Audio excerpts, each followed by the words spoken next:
hogaamiyaha koonfur galbeed cabdicasiis xasan maxamed laftagareen oo dhawaan soo gaaray magaalada muqdisho ee caasimada Soomaaliya ayaa ku guuleystay inuu xubnaha ka soo jeeda koonfur galbeed qaarkood ku qanciyo inay u tanaasulaan musharaxa uu rabo inuu u dhiso xilka gudoomiyaha golaha shacabka.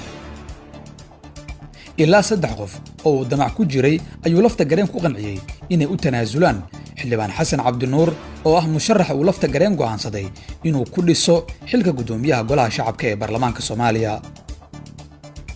ninkan dhalinyarada ah ayaa ka tirsan xukuumadda ra'iisul wasaare Maxamed Xuseen Rooble.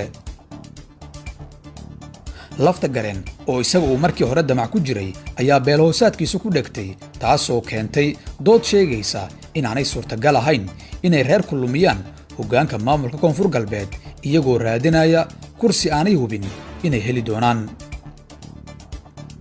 si walbaba olole xooggan ayuu laftagareen ka wadaa magaalada muqdisho, laakiin kooxdiisa waxaa laga soo wariyay inay tartan adag iyo culays kala kulmayaan labada musharax ee Sheekh Aadan Maxamed Nuur Sheekh Aadan Madoobe iyo Shariif Maxamed Cabdalla. labadan nin ee Shariif Maxamed Cabdalla iyo Sheekh Aadan Maxamed Nuur Sheekh Aadan Madoobe oo tan iyo shirkii carta siyaasadda ku jiray ayaa ku hubaysan wax ka duwan waxa uu laftagareen iibinaya xilligan.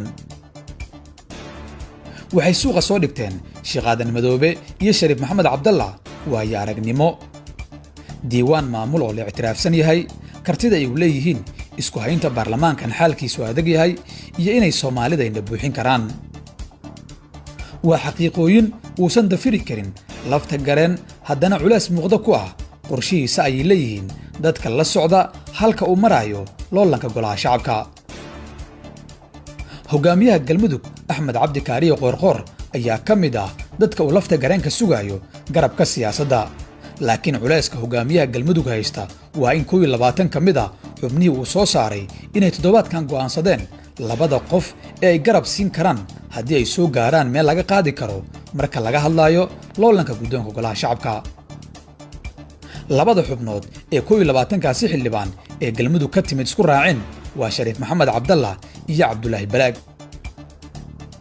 tani waxay hoos u dhigaysaa fursadda uu Axmed Qoorqoor codad wax ku ool ah ugu keeni kara laftagareen. Sheekh Aadan Madoobe oo ay dhisayaan dhammaan kooxdii ololaha ee Shariif Sheekh Axmed ayaa culayskiisu yaala suuqa. nin uu madaxweyne hore si aan leexleexad lahayn u dhisayo ma sahlana. Shariif Maxamed Cabdalla isaga aqoonta lagu tuumayo iyo nuuca hoggaan ee uu baarlamaanku u baahan yahay ayaa isbuuxinaya, waana miisaan kale oo aan la xaqiiri karin. inkastoo musharaxa uu wado laftagareen uusan culayskiisu yarayn maadaama uu xildhibaano badan soo saaray, haddana waxaa walaaceeda leh in madaxweyne Farmaajo weli aaminsan yahay in Maxamed Mursal Sheekh Cabdiraxmaan la dhisi karo. waxaa jira warar sheegaya in Farmaajo iyo laftagareen weli ka wada hadlayaan sida la isku dhexgelin karo labadooda musharax. doorashada guddoonka golaha shacabka ee baarlamaanka 11aad ee Soomaaliya waa mid xasaasi ah. waxay ku soo aadaysaa waqti uu dalku baahi u qabo samata bixin siyaasadeed, loona baahan yahay dadajin doorasho, lana fiirinayo in la heli karo hogaamiye isku hayn kara xubnaha baarlamaanka oo aad u kala fog aragti ahaan.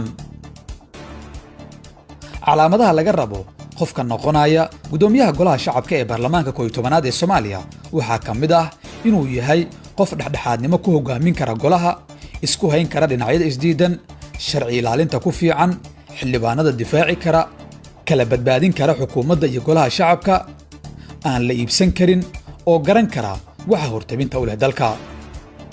maxay kula taadiga